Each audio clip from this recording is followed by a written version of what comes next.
Introducing Pretty Girls Love Real Estate. Stories of everyday women breaking barriers and building wealth through real estate. Let's get it. Boss. BOSS. Hello. Thank you for tuning into another episode of the Pretty Girls Love Real Estate podcast. I'm your host, Jessica Washington, and I'm excited for another episode. I got a multifaceted queen in the building. Her name is Brittany Rose, and she's a hard money lender in the DMV area, and she's got a restaurant franchise. She's doing a bunch of different things, so I'm excited to talk to her today and just check out what she's got going on for 2021. So, hey, Brittany, how are you, girl? Hey, thank you so much for having me. I'm so excited that we got to connect, and I'm honored that you asked me to speak on your podcast. This is awesome, and I love the title. It's so fun. Yes, thank you. Appreciate it. Thank you for taking the time. Looking forward to our conversation. So, first and foremost, tell me about you and how you got interested in real estate. So I've almost spent my entire life, definitely my entire adult life, in real estate in some facet. My mom was a realtor and a real estate agent for a new homes builder, as well as like her own real estate practice. So I grew up in real estate and I've always loved it, always been intrigued by it. Always been a little bit less conservative than my parents in real estate. Mm-hmm. And so when I turned 18, I started working for some new home builders, and then that moved into working for the marketing department of a new homes community, which was a super interesting, really awesome project that I got to kind of watch from development and conception all the way through to completion. So that's was so much fun and very inspiring, and I really understood what it took to build a community. And sometime during that stint, I jumped into real estate and flipping homes in Baltimore. Mm-hmm. Got into it, made every mistake that you could possibly make, and just went back, regrouped, figured out what I had to do to make everything right and whole, and kept it moving. Cool. I mean, that's how you learn, is just getting out there in the fire and doing it. So yes, and it's a very expensive way to learn. Right, that's true. But no, you said you got back on your feet, and you're moving forward. So from there, you do hard money. So for anybody that's out there listening and they don't know what that means, just tell them what that means. And then how did you even get interested into that, like the finance side of real estate? So I'm also a realtor and a wholesaler. So hard money was just another piece of the puzzle that I could offer my clients. I really try to take them from start to finish in my role as a consultant. So when I was presented with the opportunity to join a hard money team, I work with the district capital in the DMV area, and it made sense. They have a great product. It's an amazing team. I loved working with them. We have 4 takeout partners. So we really can do almost any deal. We now do multi-family commercial. And it's a little bit more difficult to find some of the larger hard money deal, like lenders and partners, to be able to do those types of deals. It's not a traditional like in and out flip type of thing. We have 30-year product. We have mobile home product. So we have such a wide variety of options that I can really help. I haven't found anybody I can't help yet. So it was just a natural progression. I really believe in vertical integration and making sure that if there is any way I can help, that I have those systems in place to do so. Got you. So for your hard money products, I guess who would qualify? Because hard money can be risky. If you don't know what you're doing, you can, like you said, you can lose a lot of money real quick if you don't know what you're doing. So who are the ideal people for your different programs? So we go off of some different criteria than like a traditional bank. A traditional bank is going to go mainly off of your income as an employee. But for us, we're going to look at the deal. what are the numbers on the deal, what area is the deal in. We're going to go off of your level of experience. And if you don't have any experience, do you have a partner that has experience, or do you have contractors that have experience? We're going to go off of the down payment. Can you bring any money to the table? Can you put any skin in the game? And there's also ways around that. You know, you can partner. Honestly, my first deal, I had a gap fund lender. Not so sure that I would recommend that to everybody, but it's what I did. And so we actually walked away from the table with money. So that can be, if the numbers are good enough, which in our market right now, it's very hard to find those types of deals. But if the numbers are good enough, you can find the financing. And then we do look at credit, but you can also have a credit partner. So even if you don't have perfect credit, it's okay. We can use your team to make your profile fit what needs to be fit. So it's a lot more flexible than conventional financing. But I would prefer it over using my own cash, because at the end of the day, when the cash is gone, it's gone. For hard money, and this is like, I probably shouldn't be saying this because I'm a hard money consultant, right? I don't want people to jump in and think that they don't need to pay their bills. But for hard money, if the deal goes bad, the lender takes the deal. Right. But if you have cash at home, you know, you put your 20% in, but the rest of your cash is still your cash. So again, not something I'm going to say like, oh, don't worry about it. The lender will just take the project. But from an investor perspective, it is less dangerous in my opinion. Right. And always use other people's money if you can. That's the first rule in business. All right. So you talked about like some of the like trials and tribulations that you had as far as learning in the market. So can you tell me about like a memorable deal that you can kind of go over how that went? Yeah. So my most memorable deal is actually my first deal. I made every mistake that you could possibly make. The first mistake was jumping into this with someone who didn't have experience. Neither one of us had experience doing it. Yeah, really. But I had a ton of faith in him, and and I was all gun ho. I'm a very optimistic person. Like, if you can't tell, that is just my natural personality. So I'm just like, oh, whatever happens, we'll make it work. It's gonna be fine. And it was just one thing after another. I think if we had gotten into the property and done exactly what we planned to do and moved on, it would have been fine. We had planned to do a mainly cosmetic renovation, right? We ended up taking the screened-in porch and extending it, and doing some more extensive things in the basement, and like it was a lot. And I also think that we needed to have better understood our market.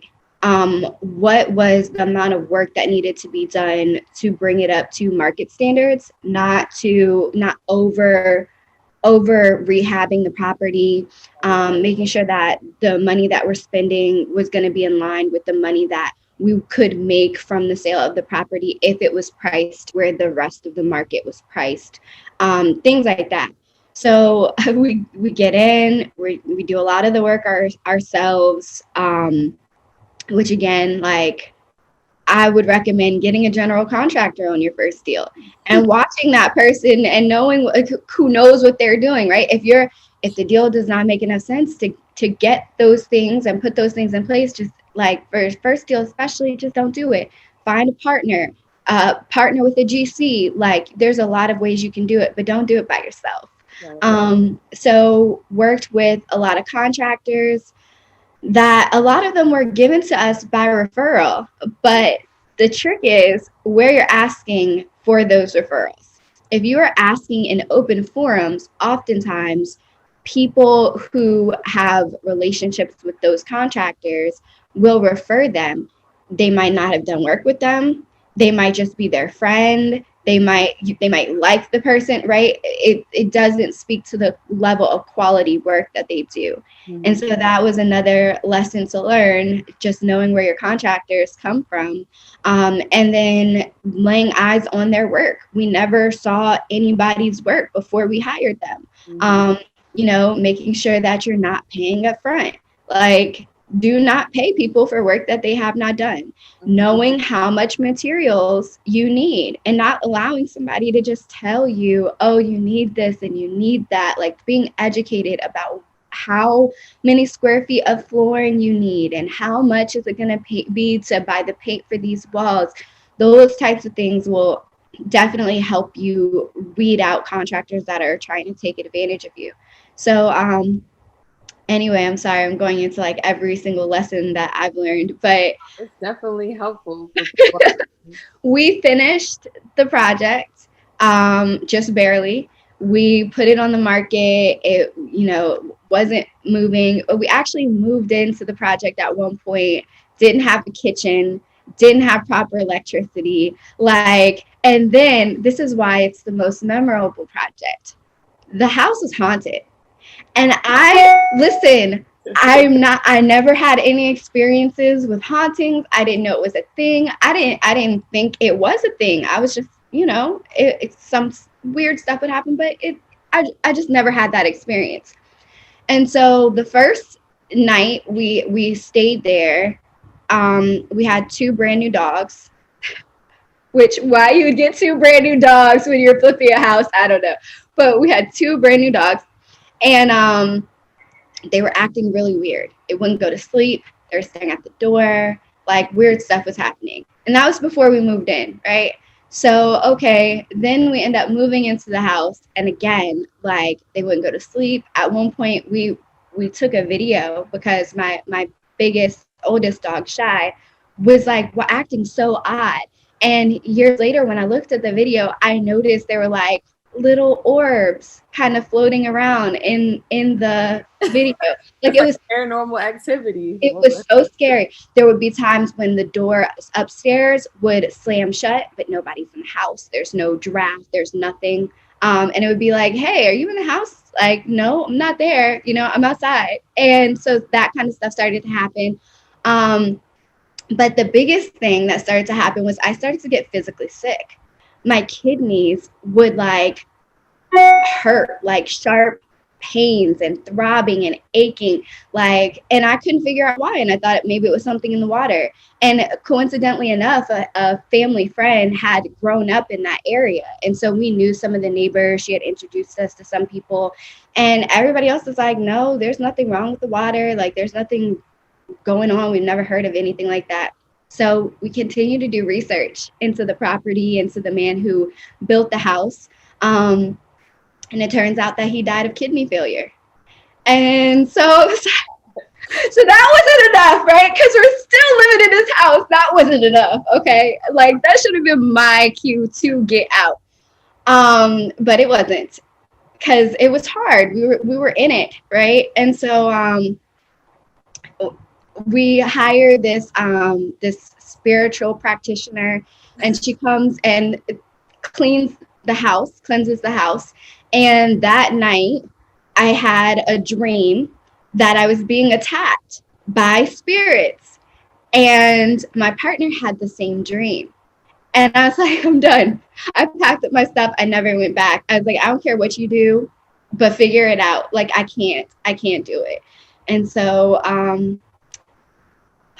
yeah, that was my most memorable. That's crazy. Was that property in Baltimore? It was in Baltimore. It was oh goodness, not in the city itself, but right outside. It's like on the Patapsco River, and I'm trying to remember the exact name. Pumphrey. There we go. Yeah, when we talk afterwards, you had to tell me where that was, so I can definitely stay outside of like a 2-mile radius away from this crazy property. It was memorable. So, but I learned a lot about myself. I learned about, what I was actually capable of enduring. Right. And we got through it, kept flipping. Finished the rehab and selling it? Yeah, finished it. actually, by the time it got sold or whatever had happened with it, we weren't partners anymore. So, so I don't 100% remember what exactly ended up happening. I think at one point the plan was to keep it and rent it or something. So another mistake that I made is I considered myself a partner, but I was not actually a partner. Like, I didn't own the company that was actually rehabbing. My partner and I, we were partners, but I didn't Nothing on paper saying nothing on paper, right? So I didn't I my ability, my decision making ability was very limited because of that. And again, you get into business because you trust people and because you think that that partnership is going to last forever. And so the lesson that I learned is always have an exit plan for whatever partnership you're in. Like, most partnerships do not last forever, and it's okay. That's okay. You just have to have very clear defined exit strategies that the two of you agree on. So lots to learn. But now I save my clients from, yeah, no, I mean, I can save other people from making the same mistakes, and that's been a blessing. Absolutely. So let's move on to something, I guess, a little happier, a little more positive. So the new hot app on the streets right now is Clubhouse. And to me, you like the queen of Clubhouse, because that's where you've been on it every single day. Every day, all day. Yes, every day, all day, leading like all the hot real estate rooms. You got all the heavy hitters in there dropping $1 billion gems on there. So tell me, who pulled you on the Clubhouse, and like, why did you start moderating and curating all these rooms? So my accountant actually sent me a link to Clubhouse, and I signed up, and then a college friend actually gave me her invite to get on. And it was, I instantly loved it.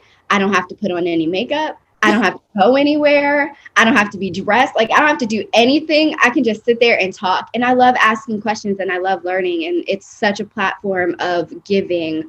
And people just give free game all day. So I just started talking, and I started asking questions, and people that I was really interested in, I started asking them if they would be interviewed by me so that I could ask more questions, because I genuinely enjoy learning. And sometimes the rooms can get really high level, and I felt like majority of the people on the app are beginner level real estate investors and entrepreneurs. And I felt like I could do a good job of bridging the gap and making sure that some of the nuances didn't get missed, and that we were explaining things well, and that we were being encouraging and warm and welcoming to people. For me personally, my personal goal is to help eradicate the wealth gap in our country. And Clubhouse, when I got on, and I think still now, is a majority Black platform, or it might just be the people I'm connected to, right? But there are a lot of Black folks on the platform, and the information and resources and people available to them to help them further the economic advancement of our culture, right, is unheard of. Like, where else can you get free game all day? Ask any question that you have. Get connected. I'll tell you, I've wanted to start being in development for a long time. That's a long-term goal for me. And there were people on the app that I had followed for a while that I really admired, that I eventually wanted to work with. But it was a long-term goal, and I figured I would get there when I got there. But Clubhouse made those people instantly accessible. And it's a huge equalizer in terms of being able to share information. So that's kind of how I fell into it, and I really love it and enjoy it. And I just think it's such an opportunity to give, and everybody is so giving. So it's really, I think I found my place definitely on Clubhouse. Yeah, it's dope. I definitely like the fact that you can talk to a lot of high level people directly that you would normally not even come across or, cross paths with unless you were really in their same circle. So I think it's dope. What's the name of your rooms on there? I moderate real estate investing Q&A gems with Rashad, and I let them the Q&A moderation because it's really informal and people get exactly what they're looking for. And then I have a club called Vanta Real Estate, and it is exclusively dedicated to eradicating the wealth gap through real estate. So it's just real estate investing for Black people. And so that's been an awesome platform to start shaping an organization behind that and really being able to connect with people who are interested in that same mission. And there are a lot of other groups that I moderate for, but are not my groups necessarily. Brandon Rule has Reinvest. Chris Senegal has Buy the Block. There's Real Estate Money. There's Real Estate Wholesaling, Connecting the Dots, and that's by RC. So there's like I mean, everything you could possibly want is probably there.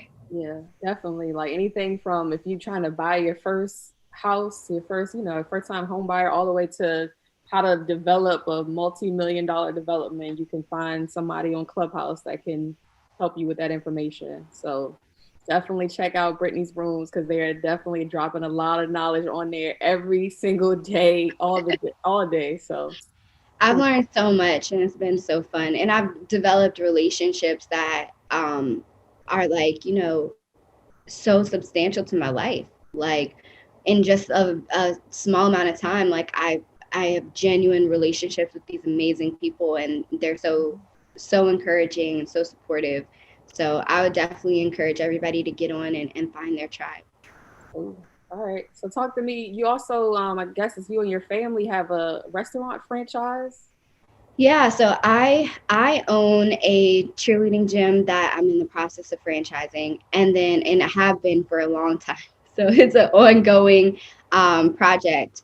And then my family and I own a Scrimp Shack franchise. So we have one location in Winchester, Virginia, and then we're opening another location in Herndon, and we have a food truck. So I help with a lot of the business development and marketing. And because I was able to grow my company to $1 million company and help them have their best year ever in sales through social media marketing, I decided to start a marketing company. So now I have Ayami Marketing, and we basically run, ads, but my thing is more the strategy, social media content, having a strong strategy, and then, the rest kind of falls into place. Right. So man, you got your hands in a lot of different businesses. I love it. I love it. So what's the goals in terms of real estate for 2021? So I think 2021 might present a really interesting opportunity to help people that are in forbearance or facing eviction, things of that nature. So I'm learning a lot about creative financing so that I can help as many people as possible without so much money having to be spent to make those problems go away. So typically, if you're buying a property at foreclosure, somebody has lost their home. But if you can help them before they get to that point, take over their mortgage, and help them transition into a new life, that's kind of a win for everybody. And so that's kind of where I see my niche coming up. I'm also learning a lot about short-term rental arbitrage. I think that's a really good space. I'm all for cash flow. Get as much cash flow as you can with as little risk as you can. So I'm taking a course on that now. I'm a huge believer in courses. I don't have a course, but I'm thinking about developing something that's just like intro to real estate so that people can really assess all their options, the pros and cons, and what goes into making it successful, and then make their decision after that. Oh, definitely gonna be needed. Unfortunately, it's gonna be a lot of people that are getting evicted or foreclosed on, once they remove these moratoriums because of the Yeah. pandemic. So that's definitely gonna be needed. All right. Is there any other initiatives or events that you have coming up soon that you Um, want to tell us about? yeah, well, okay. There's one that I can't tell you about, but I'll say that me and some folks in the Baltimore area are planning to do something incredibly exciting that I think will be really beneficial for the city and really beneficial for anybody who is involved in real estate and wants to grow their level of knowledge. So please follow along on my Instagram, Facebook, whatever you want to do, Clubhouse, because we'll be announcing that soon. And then I'm going to be shaping out Vanta. I know I said Vanta is a real estate group on Clubhouse, but in all actuality, I'd like to make it into an organization that helps educate people on building a real estate business, or getting a home, from a renter to a home buyer to an investor to being able to participate in the development of communities. So I'm building that out to hopefully level the playing field and make it less about being able to purchase a course and more about the time that you're willing to put in to do the work and learn the lessons. Cool. Definitely interested in following along with that and seeing what the progress is. And obviously, any way that I can help you out with that, I'm definitely more than ready to jump in. So lastly, we'll go to the last segment of the show, which is the Fabulous Four. It's just 4 questions I ask every guest. So just whatever comes to mind, just go from the top of the head. So the first question is, what's your favorite real estate book? That's a hard question, because I'm constantly like in some type of book. So I would actually say it's not a real estate book, but it really helped me shape my mindset around taking control over what I wanted in life, and that would be Success Principles by Jack Canfield. Other books that I would recommend, of course, Rich Dad Poor Dad. You know, I find Robert Kiyosaki problematic,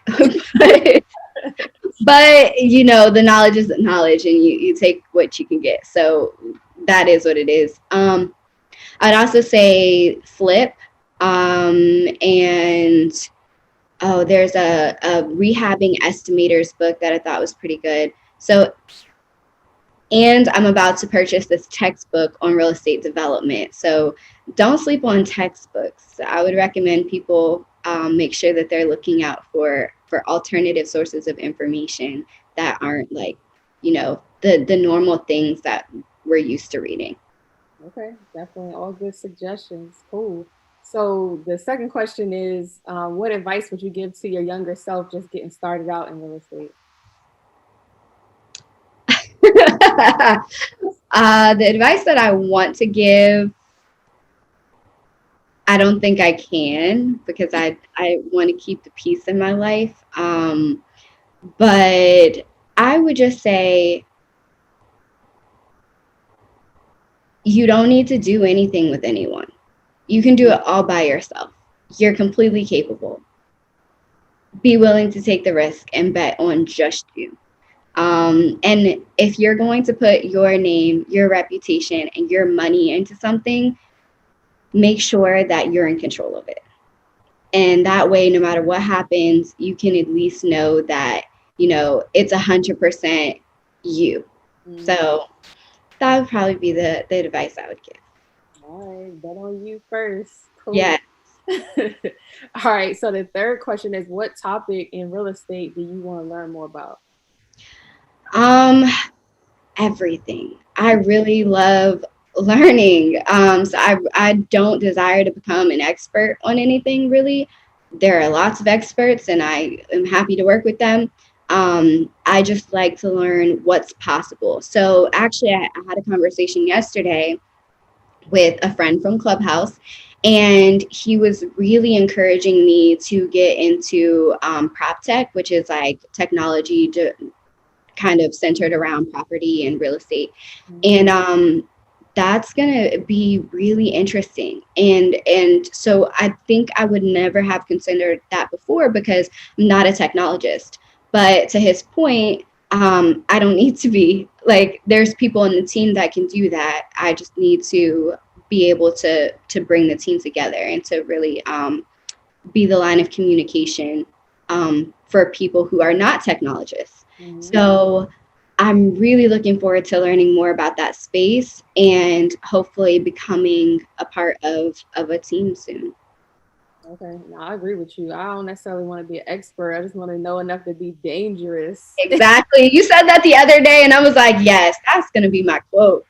Yes, and then I do so much networking and whatnot. If you want to know more, I can put you in touch with the right people. So exactly. Definitely agree with that. All right, lastly, give a shout out to another woman that's doing some amazing things right now in real estate. I would say so. One of the people that I that are kind of in my Clubhouse crew is Kaylani Blackwell, and she is a force. She has so much experience. She's on just as much as I am, just giving away free game, and she is really not only had the in the field experience, but now she's moved to a corporate type of experience, and navigating that is a whole nother ball game, and she's done it really well. So I would definitely give her props for that. She has been able to play both sides of the field. I tried to get a job and it did not work out. I've always been an entrepreneur and I'm destined to stay that way. So not only can she be entrepreneurial, but she can operate within the confounds of a corporation, a very large white male dominated corporation as a Black woman. And that has so many layers of complexity that she deserves all the flowers. Ooh, for sure. Shout out to Kalani. Yeah, she definitely drops a lot of gems on Clubhouse. So definitely check her out as well. All right. So how can people get in touch with you? How can people follow you to just keep in touch with what's going on with you? So the best way is Instagram, even though I'm currently digging myself out of DM purgatory right now. I mean, like, we have so many messages. But also there's a link in my Instagram bio that'll allow you to schedule a 30-minute phone call with me. And they're free. I did it in a couple different ways. If you're in the DMV and you're an investor or a home buyer, you can schedule kind of any time on my calendar. If you choose to pay me for my time, you can schedule any time on my calendar. If you're doing hard money, you can schedule any time on my calendar. But if you just need free consultation, I'm happy to do it. But I, at one point, was spending like 6 hours, 12 hours a week just talking to folks on the phone, just for free. And so I had to scale that back. So there are free appointments available. They're just a lot more limited, but I didn't want everything to be paid because there's so many people who just can't do it. Right. And some people are just like trying to get their foot in the door. So it's like, you have so many barriers to entry. Everybody wants you to pay for their time, which is, valid, but it's like, damn, I'm just trying to get started. I got to already pay something. So, yeah. Cool. So hopefully that's helpful for people. Yeah, absolutely. All right, man. Appreciate it so much. Thank you for coming on the show. Any last words that you want to leave the listeners out there? No, thank you. I appreciate you doing this. I appreciate you having this platform. I think there are more opportunities for women in real estate, and I want to see us collectively win. I've kind of started saying, like, when we win, we all win, like it's not about any one person. It's about how we can contribute to the overall cause and continue to lift and climb. So I appreciate you because podcasting, doing shows, like it's a labor of love. You dedicate your time to it and, it's appreciated. Thank you. Thank you. I appreciate those kind words. Again, thank you for coming on this show and taking your time. Thank you for just spreading your wisdom. I've learned from you being on Clubhouse and stuff and just, all the things that you have going on. Very inspiring. So thank you for everything that you do. Thank you. All right, y'all. So again, another episode of Pretty Girls Love Real Estate podcast. Thank you again to my guest, Brittany Rose. She's in the DMV. So if you want to do something in that area, definitely hit her up on Instagram, get some time in her calendar. Again, check out all the rooms that she has on Clubhouse. They're always dropping a lot of knowledge on there. So she's a great resource for anything in real estate. Again, I'm your host, Jessica Washington, and we'll see you in the next one.